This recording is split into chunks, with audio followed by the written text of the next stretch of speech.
Yes, ready. 95 watts per minute code start. आवेदकों ने इस पुनरीक्षण आवेदन में अपर जिला न्यायाधीश रामगढ़ द्वारा तारीख 12 अगस्त 1997 को पारित उस आदेश को आक्षेपित किया है जिसके द्वारा वर्तमान आवेदकों द्वारा फाइल की गई अपील खारिज की गई थी।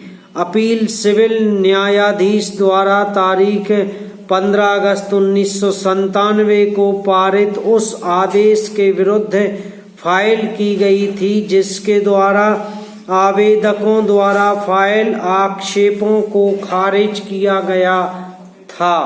पैरा प्रत्यार्थी द्वारा प्रतिवादी आवेदक संख्या 1 को यह निर्देश करने के लिए व्यादेश हेतु एक वाद फाइल किया गया था कि मकान का खाली कब्जा प्रत्यार्थी को दिया जाए।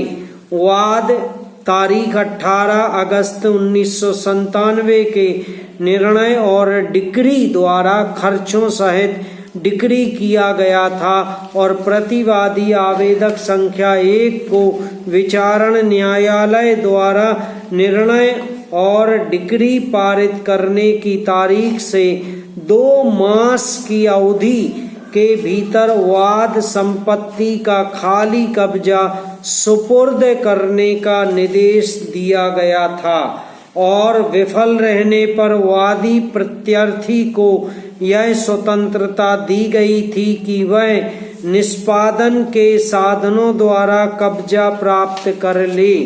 पैरा प्रतिवादी आवेदक संख्या 1 ने उपर्युक्त निर्णय और डिक्री को अपील में आक्षेपित किया जिसमें वह सफल नहीं हुई और अपर जिला न्यायाधीश रामगढ़ तारीख 5 सितंबर 1997 के निर्णय और डिक्री द्वारा अपील खारिज कर दी। इसके पश्चात डिक्री धारक प्रत्यार्थी ने प्रतिवादी आवेदक संख्या 1 के विरुद्ध वाद संपत्ति का कब्जा अधिपत्रों द्वारा लेने के लिए निष्पादन आवेदन फाइल किया। पैरा प्रतिवादी आवेदक संख्या 1 ने अपनी ओर से और अपने अवयस्क पुत्र अर्थात राजकुमार की ओर से निष्पादन कार्यवाहियों में आक्षेप फाइल किए थे। निष्पादन न्यायालय द्वारा उक्त आक्षेप तारीख 12 सितंबर 1997 के आदेश द्वारा खारिज कर दिए गए। निर्णीत ऋणी द्वारा किया गया एकमात्र आक्षेप यह था कि अवयस्क बालक सुरेंद्र को वाद कार्यवाहियों में पक्षकार नहीं बनाया गया था और इसलिए आवश्यक पक्षकार न बनाए जाने और अनावश्यक पक्षकार बनाए जाने के आधार पर निष्पादन आवेदन खारिज किए जाने योग्य है।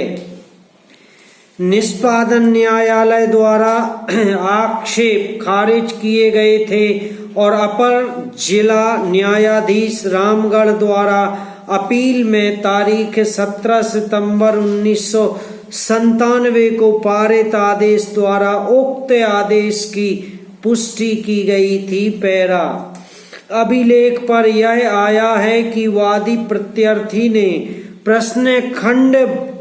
प्रश्नगत भूखंड वर्ष 1990 में क्रय किया था और तत्पश्चात इस भूखंड में 3 कक्ष, रसोई भंडार, बरामदा और एक टॉयलेट सन्निर्मित किया था और इसके लिए उसने बैंक से ऋण लिया था। पैरा प्रतिवादी आवेदक संख्या 1 का विवाह प्रत्यार्थी अर्थात सुरेंद्र के पुत्र के साथ हुआ था जिसकी तारीख 20 सितंबर 1997 को मृत्यु हो गई थी। उस समय प्रतिवादी आवेदक संख्या 1 अपने पति के साथ गांव में पृथक रह रही थी। वर्ष 1992 में आवेदक के पुत्र ने प्रत्यार्थी पिता से अपने स्व अर्जित मकान में एक कक्ष और रसोई देने का अनुरोध किया।